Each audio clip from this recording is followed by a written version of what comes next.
Assalamualaikum warahmatullahi wabarakatuh.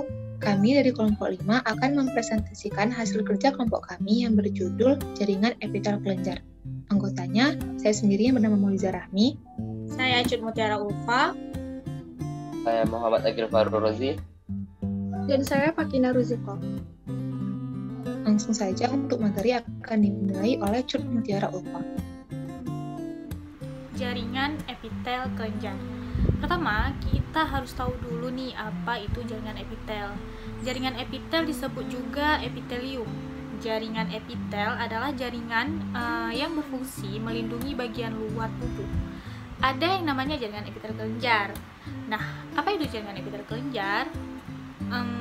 Jaringan epitel kelenjar merupakan epitel yang mampu menghasilkan sekret. Nah, sekret itu berupa keringat, hormon, enzim, dan lain-lain. Epitel kelenjar ini dikhususkan untuk pembuatan, penyimpanan, dan sekresi zat-zat kimia. Ada dua jenis epitel kelenjar berdasarkan adanya saluran dan tidak adanya saluran, yaitu epitel kelenjar eksokrin, di mana dia memiliki saluran, dan epitel kelenjar endokrin, di mana dia tidak memiliki saluran. Nah, bisa kita lihat ya, di sini ada gambar bagaimana bentuk si epitel kelenjar. Yang ini epitel kelenjar. Nah, ini kan jaringan epitelnya nih. Nah, yang ini kelenjar eksokrin dan endokrinnya. Terlihat ya kalau eksokrin itu memiliki saluran keluar, sedangkan endokrin tidak memiliki saluran. Nah, sekarang kita lihat apa sih kelenjar eksokrin itu.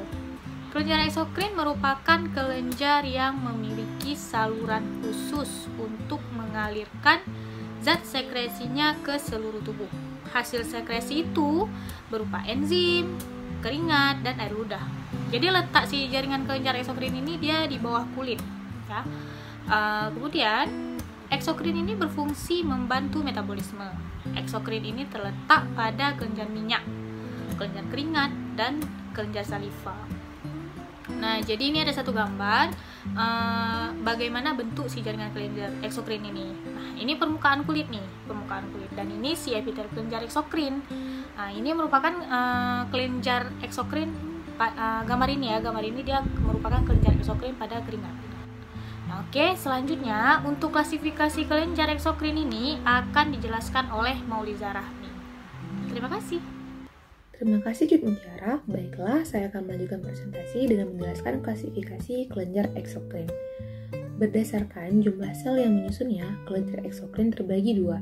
Yang pertama yaitu kelenjar uniseluler dan yang kedua yaitu kelenjar multiseluler. Di mana kelenjar uniseluler merupakan kelenjar yang disusun oleh satu sel dan memiliki bentuk seperti piala atau goblet. Seperti pada gambar di samping, di mana kelenjar jenis ini tidak mempunyai saluran keluar, karena biasanya terdapat pada epitel permukaan, contohnya pada epitel usus sebagai sel piala atau sel cangkir atau goblet sel. Sedangkan kelenjar multiseluler merupakan kelenjar yang terdiri atas banyak sel yang umumnya membentuk kelenjar. Berdasarkan kedudukan terhadap epitel permukaan, kelenjar terbagi dua. Yang pertama yaitu kelenjar intraepitelial yang membentuk kelompok sel kelenjar pada epitel permukaan tanpa saluran kelenjar. Kelenjar jenis ini dapat dijumpai pada epitel mukosa lambung dan rongga hidung. Yang kedua yaitu kelenjar ekstraepitelial, di mana jenis kelenjar ini merupakan kelenjar yang terdapat dalam jaringan ikat. Pada kelenjar ini dapat dibedakan menjadi dua bagian, yaitu pars secretoria yang menghasilkan sekret dan ductus excrotorius yang merupakan saluran yang menampung sekret dari pars secretoria. Selanjutnya, berdasarkan cara sekresi epitel, kelenjar dibedakan menjadi kelenjar merokrin, kelenjar holokrin, dan kelenjar apokrin. Nah, di sini ada gambar yang menunjukkan bagaimana kelenjar merokrin, holokrin, dan apokrin. Kelenjar merokrin yaitu isi lain sel kelenjar tidak diikutsertakan dalam sekret, sehingga sel sama sekali tidak mengalami kerusakan.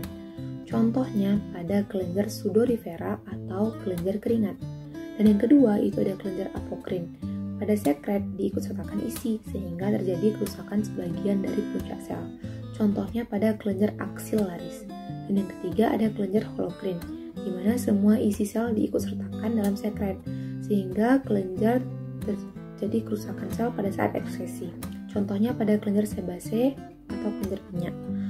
Oke, untuk slide sifat sekret kelenjar eksokrin akan dijelaskan oleh Fakina Ruzika. Selanjutnya tentang sifat-sifat sekret kelenjar eksokrin. Yang pertama ada sitogen, yaitu kelenjar testis dan kelenjar ovarium. Dan yang kedua ada non-sitogen, yaitu ada kelenjar mukosa, kelenjar serosa, dan kelenjar campuran.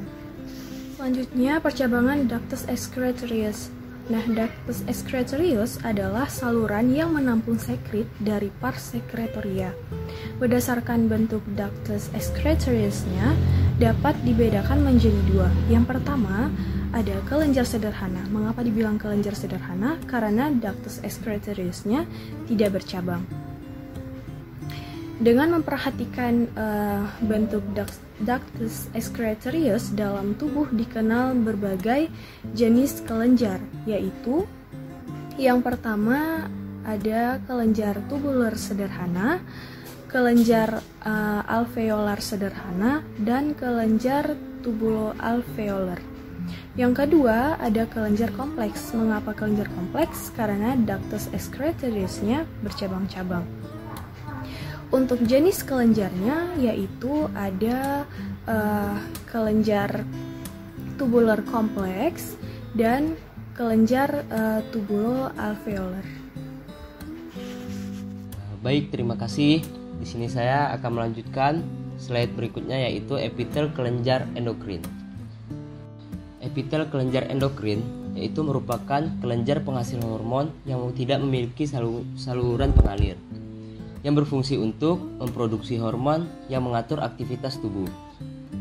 Sesuai namanya, adalah jaringan kelenjar yang memproduksi hormon di dalam tubuh. Hormon sendiri merupakan senyawa kimia tubuh yang menyampaikan pesan. Artinya, hormon dan sistem endokrin berperan dalam komunikasi antar sel, karena hormon membawa informasi atau instruksi. Berikut sel-sel penyusun organ endokrin.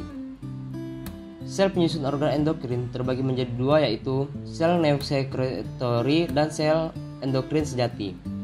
Kedua sel tersebut memiliki fungsi yang sama, yaitu sel neosekretori yang berbentuk seperti saraf yang berfungsi sebagai penghasil hormon, dan yang kedua sel endokrin sejati disebut juga sel endokrin klasik yang memiliki fungsi sebagai penghasil hormon. Secara pragmatis, organ endokrin terdapat menjadi 3 tipe. Tipe yang pertama yaitu disusun atas beberapa organ yang membentuk endokrin secara utama. Contohnya seperti hipofise, epifise atau pineal, tiroid, paratiroid, glandula atau adrenal, supraneral. Tipe kedua tersusun atas organ-organ yang menggabungkan fungsi endokrin sebagai fungsi lainnya, tetapi sangat berhubungan. Sebagai contoh pankreas, testes, ovarium, dan plasenta. Tipe yang ketiga tersusun atas organ-organ dengan fungsi utama yang cukup berbeda, tetapi organ tersebut komponen endokrin yang tidak menyolok, seperti ginjal, hati, timus, jantung, dan traktus digestivus. Sekian presentasi dari kami. Jika ada kesalahan dalam penyampaian materi, kami mohon maaf. Terima kasih. Assalamualaikum warahmatullahi wabarakatuh.